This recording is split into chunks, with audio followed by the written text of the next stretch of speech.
Welcome back. This is lesson 13.5. Choose appropriate measures of center and variability. I will be able to analyze data sets based upon their measures of center and measures of variability.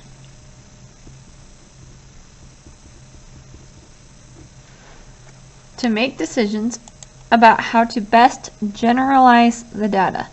To generalize means to make educated decisions about. Alright, so we have quite a few words here. Variability is how spread out the data is, how many different options there are inside the data set. The mean is the mathematical average, where you add them all up and divide by how many there are and give everybody the same amount. Median is the middle of the data set, and in order from least to greatest. The mode is the number or numbers that repeat the most in a data set. The range is how far it is from the highest number to the lowest number. Interquartile range is the range between the upper quartile and the lower quartile. And the mean absolute deviation is the average distance from the mean. We are going to add to our vocabulary page. So go to the back of the second part of the vocab page for chapter 13. Okay, measures of variability is a single value used to represent how spread out the data is.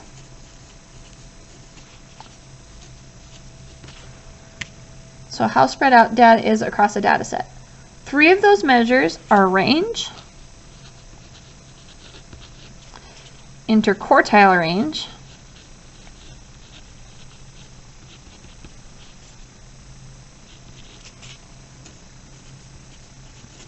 and the mean absolute deviation.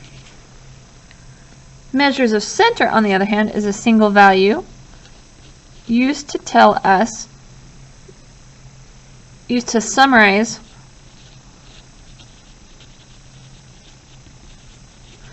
where the typical value in the data set would be located in a data set.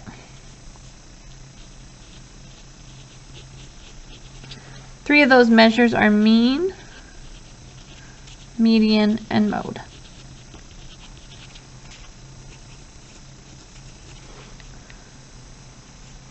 So, if we're looking at a data set, variability tells me how spread out it is. So variability tells us how far.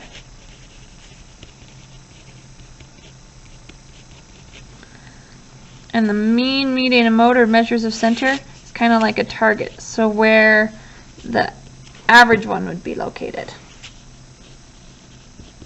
So think of this, the center of the target, variability, how spread out it is. Alright, let's go back to the page we were on. It says, Ben looks up how much 10 YouTubers make in 1 month. So we're going to write out their values from least to greatest. So one person makes $2. What's next lowest? 26.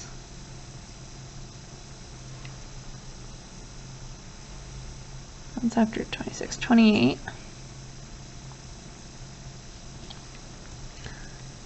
Uh, 37. 40.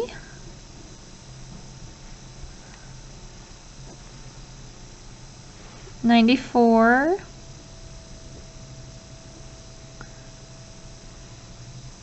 126.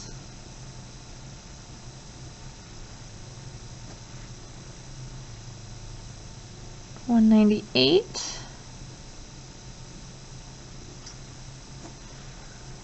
234,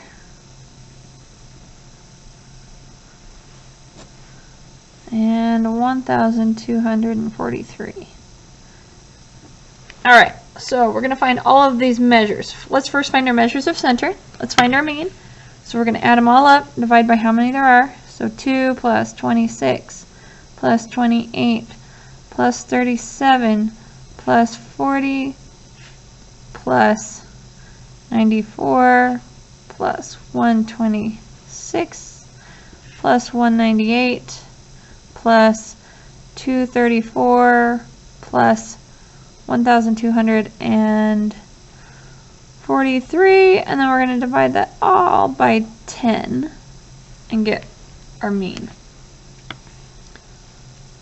So 2 plus 26 plus 28 plus 37 plus 40 plus 94 plus 126 plus 198 plus 234 plus 1,243. I always like to add it up twice to make sure I get the right answer, but I got 2,028. I'm going to do it one more time because if I'm going to make an error, it's in the adding.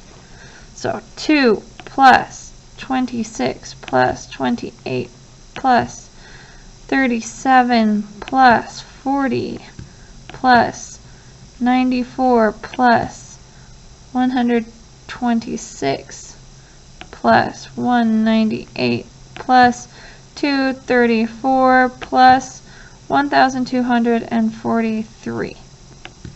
Alright, we got the same thing. Divide this by 10. Move the decimal back one. That means $202.80 because it's money, so it's going to be like that.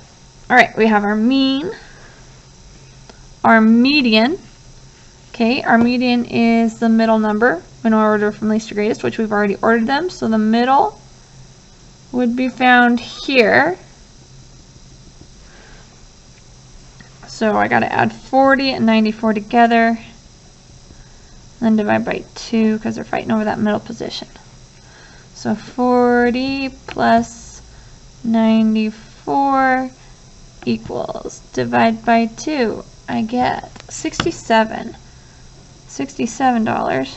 In the mode, I have nothing that repeats, so there is no mode in this data set. Alright, measures of variability. Range is the highest minus the lowest. So 2 for 1,243 minus 2. That one's easy, I can do that one in my head. That would be 1,241. Interquartile range. Well, before I can do that, I have to find the quartiles, so let's do that. Median of the lower half is 28. Median of the upper half is 198. So now I have to do 198 minus 28. Let's write up here how we got this one. 1,243 minus 2. So 198 minus 28, and I get 170. So that inner half is spread out over $170. Mean absolute deviation. Oh dear, this is our favorite one. I know that. We already have our mean, so let's just write the differences underneath here.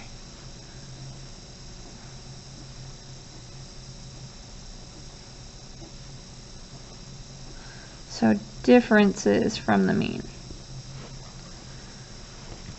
So 2 from the mean. Our mean is 202.8. So 202.8 subtract 2 gives me a distance of 200.8.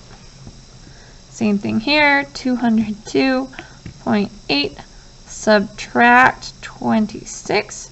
That has a distance of 176.8. Do it again.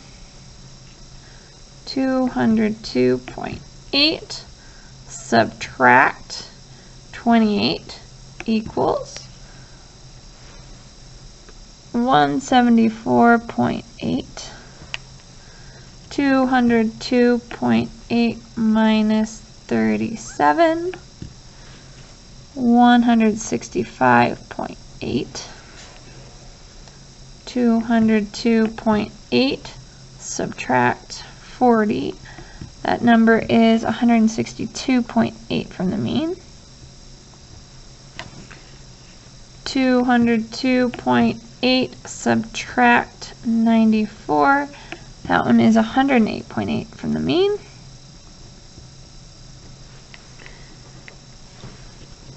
$126. So 202.8 subtract 126 equals 76.8. 202.8 minus 198 equals 4.8. All right, this is now more than the mean. So since it's more than the mean, I'm going to minus the mean from it. So 234 subtract the mean, 202.8. And how far is that number away from it? 31.2. And last one, 1,243. Subtract the mean equals 1,040.2. Now, what did we do after we found out all the distances? Now we got to find the mean of the distances. Pain in the rear, but not something you can't do, especially if you're given a calculator. So we've got to add up all of these. So add up all the differences, then we're going to divide it by how many there are. So 200, okay, instead of having to add twice, I'm just going to double check that every number matches as I do it. Plus 176.8, hopefully we don't mess up, plus 174.8 plus 165.8 plus 162.8 plus 108.8 plus 76.8 plus 4.8 plus 31.2 plus, last one, 1,040.2 plus. Okay, there's our total. Now I'm going to divide that by 10 because there are 10 numbers. So the mean average distance is 214.28. Now, what do these mean? This tells me about where the center of the data is. Now, remember what we learned. Which one of these measures of, let's read this. Which measure of center best describes the data? Why? Does this tell me about where the average YouTuber earns?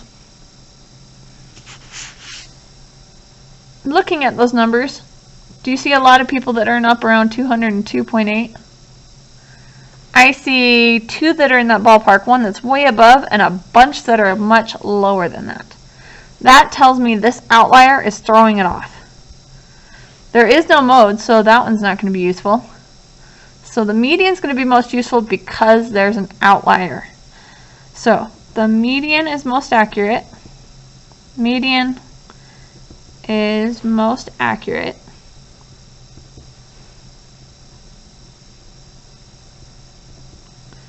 To describe the typical YouTuber.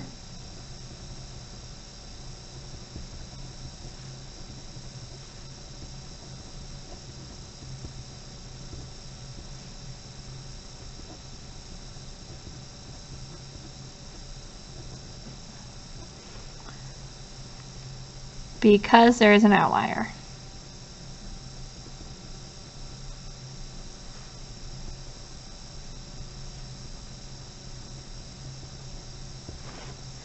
Alright, which measure of variability best describes the data? Why? Okay, so looking at this, we have a range of 1,241. Is that really how spread out everything kind of looks? Or is that outlier throwing it off? Because of that, you see how these are closer to each other? that outlier is affecting the range as well. If I took out that outlier, do you see how most of the other numbers are a lot closer to each other than this one? So it's very spread out, but this one's probably more accurate to compare the rest of these, because most of them are not as spread out as this one right here would let you believe. If I just told you the range was this much, you might think that there's a bunch of values up by 900 or 500 or 400. You see how there's nothing between 234 and 1243? So because of that outlier, because of the outlier,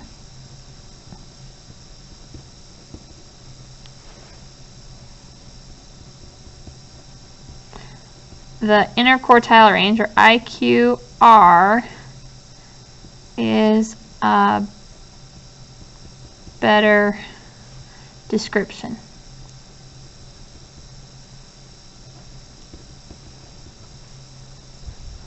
Most aren't spread out that far.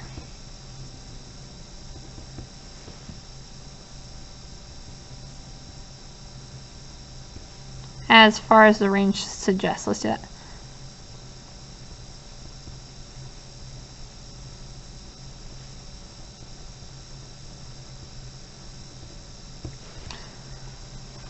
Alright, so it says, what does this data tell you about YouTubers? Put your thoughts in words using the measures of center and variability to back up your explanation. Well, from what I'm seeing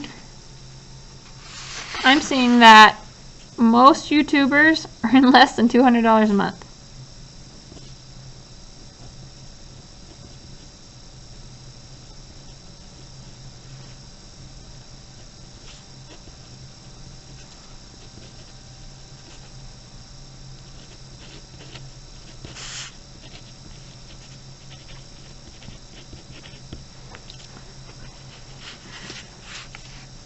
What else do we see? Seems very spread out. It seems that more than $200 is an outlier. More than, well, maybe more than $300 seems to be an outlier.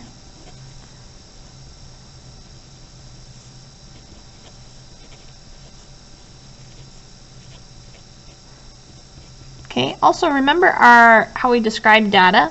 Do you see how there's a bunch of stuff here on the lower end and one way there on the right? This would be considered skewed to the right. So our data is skewed to the right,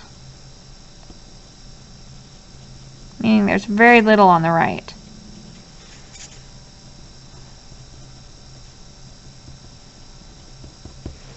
Okay. The mean seems high because of the outlier.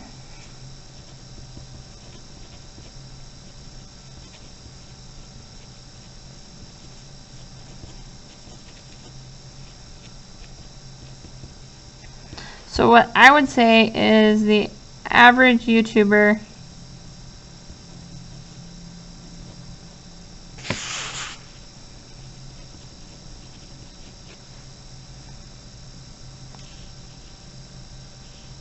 earns, what did we decide? If the median was 67, earns about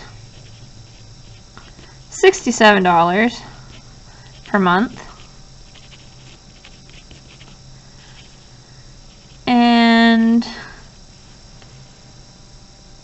stays within $170 of that. Meaning it doesn't span a lot above or below 67. You got this one that is way out there, but for the most part, most of these YouTubers aren't earning tons of money. Okay, now that you've looked at some data and made some generalizations about it, how do you feel about this 0, 1, 2, 3, or 4? Take a picture and turn it in on Google Classroom.